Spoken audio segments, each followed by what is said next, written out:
sense of octagon jitters today? Oh, a lot. There's a whole different feeling. I walked out there, and right when my music came on, I had this weird energy that went through my whole body. Oops, sorry. My whole body went out my head. I was just like, oh my God, this is the real deal. I'm in the UFC. Definitely a lot different feeling, but I had to use it. Well, certainly having your brother as the champion has got to help you. Was there any specific words he gave you in terms of advice in approaching your first fight? Go out there, watch out for the bum rush, just be smart, be a technical fighter, and be a star. Yeah, do you feel like you did that tonight? You know, I was a little hesitant with my stand-up. I was trying to set up my head kick, and Will knows that I stand up, so you know he did an excellent job defending. Took me down. I didn't expect that. He's a stand-up fighter himself, and he came in with a takedown, which was a lot different. So I had to go out there and react with some submissions, and I just tried to be a full mixed martial artist out there. Were you a little worried when he took you down, because you did get about 3 of them there in that first round? What was going through your head as you were getting taken down there? Yeah, I was upset. You know, I kept letting him get deep enough to hit that angle, and he took me down. I was on my back trying to be active on my guard, which is dangerous in the UFC. If you're on the ground, you're usually losing. But I stayed active, and I tried to go for a submission every time I had the chance. Pulled out that W. Was it strange for you, being that you had to take a short notice opponent when you had been preparing for Phong Le, and then it ended up being Will Campusano? Yeah, it was a lot different. Will's I think more of an aggressive fighter. He comes forward, tries to knock you out. Or Phong Le, he's very fast. He's a southpaw fighter as well. So Phong Le. So I was I was training for a southpaw the whole time, and I ended up being an orthodox fighter, which is a little bit different. But I had to go out there and react. That's all the name of the game. You mentioned the fighting off your back a lot, going for a lot of submissions off your back. When you're standing there waiting to hear the decision, is there any doubt that it might go your way?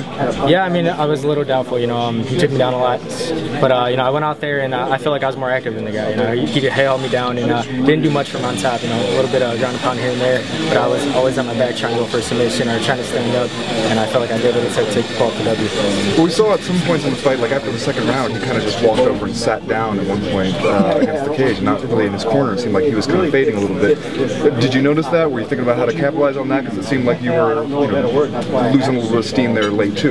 Yeah. I mean, I was trying to capitalize on it, but that's the thing. If you think the guy's tired, and he might throw out something crazy and knock you out, so you don't want to go in and rush with the intention of trying to knock him out. That's when people usually get knocked out. When you go in there and you're like, oh, this guy's finished, but then he comes with a big bomb and I'm sleeping. I don't want that. So I try to be the smart way about it and just try to pick apart.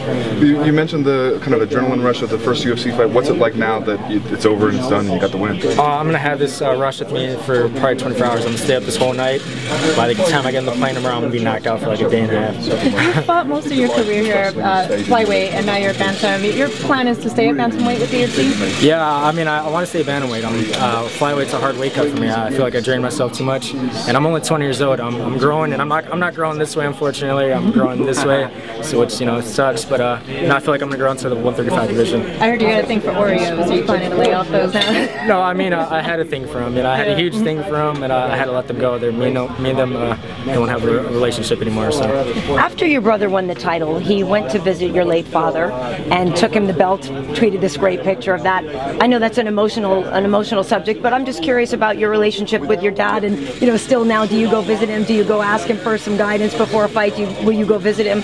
When you get back home? Yeah, for sure. It's been 10 years that he passed away. November 12th, the day I came out here. It was really tough. I'm gonna go. I talk to him every night. Every time I get a chance, I try to talk to my father, and I still try to keep a relationship with him, even though he's not here.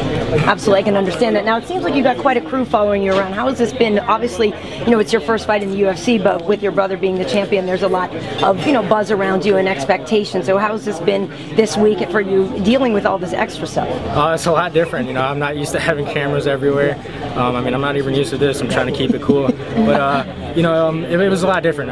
They expect me to be just like my brother, and this fight I try to break out of it. I try to create my own name. I'm trying to get out of his shadow, which I'm never gonna get out of it. We're brothers, and I like that competition that we have, and hopefully I could be a great mixed martial artist just like my brother. Time for one more, guys? How soon do you want to get back into it? As far as 2014, how many fights do you see yourself having in 2014? I want to be like Cerrone. I want to fight as much as I can. Donald fights a lot, and that's where I want to be. Every time I get the chance to fight, I want to become the best mixed martial artist in my weight division. I'm only 20 years old. Got great expectations, and I can live on those expectations. I feel like I have what it takes, and I have the right mindset. Thank you.